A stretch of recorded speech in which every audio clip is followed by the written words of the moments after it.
Hello everyone, my name is Matthew, and this is Learn the Lingo. Welcome to Lesson 31 of Hebrew Basics, a series where we learn the essentials of Hebrew grammar. Today, we are going to continue learning different forms of the future tense and another use it has in modern Hebrew. Let's see how this future tense is made when the first letter of a root is chet, using the verb lachshov, to think, which is from the root chet shin beit. The ani, I form of the future tense is regular with roots beginning with chet. We have the prefix for the subject ani, first letter of the root with a shva, second letter with cholam, and finally the third letter. Echshov, I will think. But the prefixes for the other forms of the future tense usually have a hirik as their vowel, and the letter chet does not like the vowel before it to be a hirik. So instead, this vowel will be a patak. So to make the ata, you masculine singular, and he, she form of the future tense, the prefix we add to the root is not the usual t, but ta, with a patak. Takshov, you will think masculine singular, or she will think. The hu, he form, does not add ye, but ya. Yakshov, he will think. And the anachnu, we form, doesn't add ni, but na. Nachshov, we will think. Again, the at, you feminine singular form, is made from the ata form, takshov, you will think masculine singular, by shortening the cholam to a shva and adding e. Takshavi, you will think feminine singular. The atem, you masculine plural form, adds u. Takshavu, you will think masculine plural. The haim, they form, takes yakshov, he will think, shortens that cholam to a shva, and adds u. Yakshavu, they will think. The subjects aten, you feminine plural, and hein, they in feminine form, can use the forms takshavu and yakshavu, but they also have their own form, which is made from takshov by just adding na. Takshovna, you will think feminine plural, or they will think in feminine form. Now let's move on to see how to say things like, I want you to see this.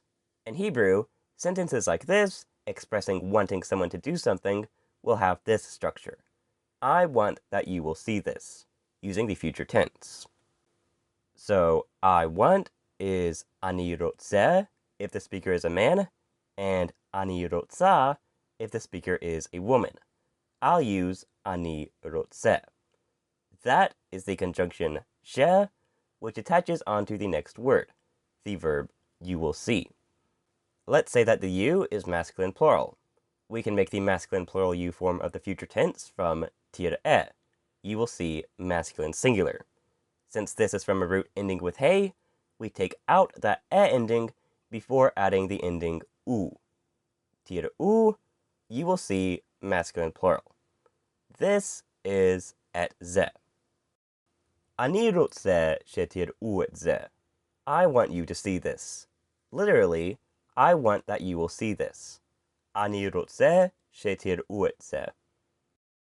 Let's see what happens when the first letter of a root is ayin, as with the verb la'avod, to work, which is from the root ayin beit dalet. Let's first make the ata and he form of the future tense of this verb. Usually, this would be made with the prefix t, first letter of the root with a shva, second letter, cholam, and third letter. Ayin really does not like to take a shva, so what we will do is change that to a patak shva. This vowel change makes the vowel of the prefix also change, in this case, to a patak.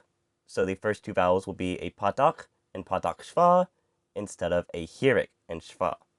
Ta'avod, you will work masculine singular, or she will work. The hu, he form, has those same vowels, but with its yod prefix. Ya'avod, he will work. And so does the anachnu form with its nun prefix. Na'avod, we will work. Adding na to ta'avod, we get ta'avodna, which means you will work feminine plural, or they will work in feminine form. With the cholam shortened to a shva in ta'avod and ya'avod, we can add e to ta'avod to get ta'avdi. You will work feminine singular, and add u to get ta'avdu. You will work masculine plural. Adding u to ya'avod makes ya'avdu. They will work in masculine form.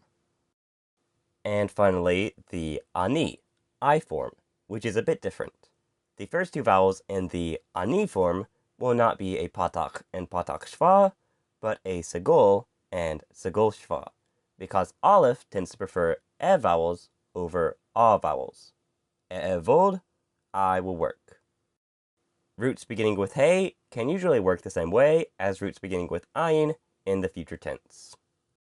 Let's end today by looking at the future tense of roots beginning with aleph. These roots can be a little complicated in the future tense because there are two different ways they can be formed. Today, we'll just take a look at one way, using the verb le'ehov, which means to love or to like, and is from the root aleph hey beit.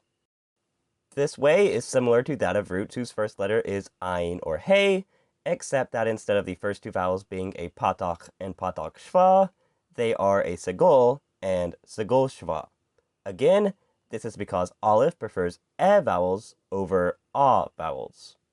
So, I will love will have the Alef prefix with a segol, and the first root letter Alef with a segol shva.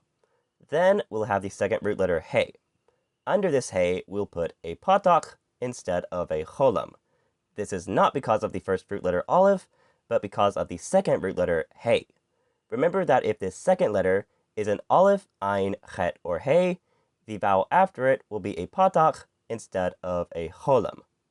So the future tense from the root aleph, hey, beit has two types of irregularities, one from the first letter aleph and one from the second letter hey.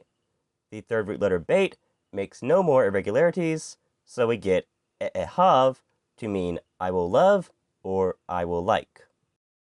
Adding a tav prefix with segol, we get te'ehav. You will love masculine singular, or she will love. Adding a yod prefix, we get ye'ehav, he will love, and with a nun prefix, we get ne'ehav, we will love. Of course, we can add na to te'ehav to get te'ehavna. You will love feminine in plural, or they will love in feminine form. When we add endings onto te'ehav, we have to shorten the patak to a patak shva. We don't shorten it all the way to a shva because the letters aleph, ayin, chet, and hey often do not like to have just a shva. Once we have shortened the vowel, we can add the ending e to make te'ehavi. You will love feminine singular. Or we can add u to make te'ehavu. You will love masculine plural. Replacing the tav prefix in te'ehavu with a yod, we get ye'ehavu. They will love in masculine form. Let's say we want you to like it. Remember the Hebrew structure for want someone to do something is want that someone will do something. So this sentence's translation will literally be, we want that you will like it. We is anachnu, and want can be the masculine plural form of the present tense, rotzim. That is she, which attaches onto the verb you will like. Let's say the you is feminine singular, which means that this verb will be te'ehavi, with the tav prefix and e ending. When the gender of it is not specified, we usually translate it into Hebrew as ze, which usually means this. Ze needs the preposition et before it when it is the direct object of a verb, so that all makes anachnu rotzim shete'ehavi et ze. We want you to like it. Literally, we want that you will like it. Anachnu rotzim shete'ehavi et ze. And that's all for today. If you enjoyed this video, please like, comment, and share. And if you want to learn more Hebrew, please consider subscribing to my channel and checking out some of my other videos. And I'll see you in the next one. Goodbye.